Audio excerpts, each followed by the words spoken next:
In this lesson and in this section, you're going to learn about the different ways to export or save your projects. So pretty self-explanatory, like most applications. In the file menu, you have an option for saving. And this file menu is very long. Where is it? Right in the middle, saving. So if you click save, it's just going to save this as a Photoshop file. If you use save as, you can save it as a new Photoshop file. But what you're really looking for is more of an option for exporting as a JPEG image or a PNG image or some other file type so that you can use this to post online or to print or things like that. So to do that, go to File, Export.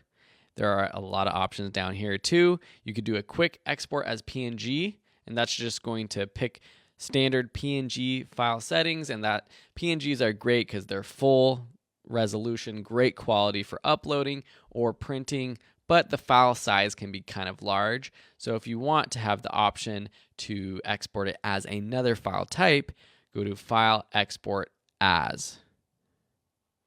And this will open up this new window with all kinds of options for format. So you can choose PNG, JPEG, GIF. We haven't even gotten into this, and we're not really going to get into this in this course, at least right now, but you can actually create videos or animated GIFs with this, GIFs, GIFs, however you want to call it. SVG, which is a vector file. So if you're creating graphics or something like that you're going to import or use in like Adobe Illustrator, SVG might be good. But for 99% of us, what we want to do is save it as a JPEG so we can post it online. Below this, you have a quality slider. So this is literally going to decrease the quality of your image. If I go really far down, it should give us a preview of what it's going to look like. Still looks pretty good actually on this monitor, but you can see the background colors.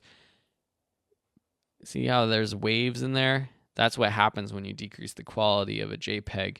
It actually has fewer colors, and so smooth single color objects can start to look a little distorted. Typically, you just want to leave that at 100% unless you're trying to save file. You're trying to decrease the file size. You can see sort of an estimate of what this file size is going to be. So we can decrease this, say like 60, and then you can see that it dropped to 1.5 or 1.2 megabytes, which is a little bit better. You can also adjust the image size. So this is a square, but maybe you don't need 3,500 pixels. Maybe you just need a 1,000 by 1,000 pixel image for posting online. You can do that by typing in 1,000. You could scale it down with these specific scale presets. You can also do another form of scaling here, right here, where you say scale, and you can scale it by up to 3 times. It's a quick way to save your photo and or whatever project you're doing as a larger file size. So say you have created a project at 1,000 by 1,000 pixels, but you realize you want to save it as a 2,000 by 2,000 pixel project. You can actually use this scale all option, and it will scale everything so you don't lose quality when saving it. This next option for canvas size actually crops the canvas. So say you realize you need it to be, 800 pixels tall.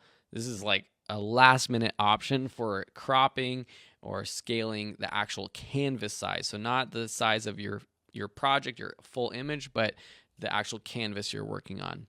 And then you have options for saving metadata to the image. You can include some copyright and contact information or just none. So if you're a photographer, it's probably a good idea to include the copyright and contact information, which will be part of the metadata from your photos if you're editing them already. Or that can be set up in your preferences. And then color space, convert to sRGB is what you're going to want to choose. Then you click export. You choose where you want to export to. Hit that return button and it's going to save it. So if we go to our desktop, find this photo, we now have this 1,000 by 1,000 pixel photo that we can share online however we want. And really quickly, I just want to show you where you add that metadata option. If you're curious, go to File, File Information, and here's this window where you can add all kinds of information. So the author information, you can add keywords, copyright information for if it's copyrighted or not. You can actually create a template if you want, so that this is applied in the future if you want to add this to all of your projects.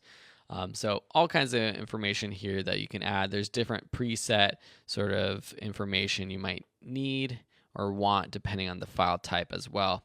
And then once you add that, click OK, save it, and you have that option for including the metadata that will actually save on the file itself. Cool. Thanks so much for watching, and we'll see you in another lesson.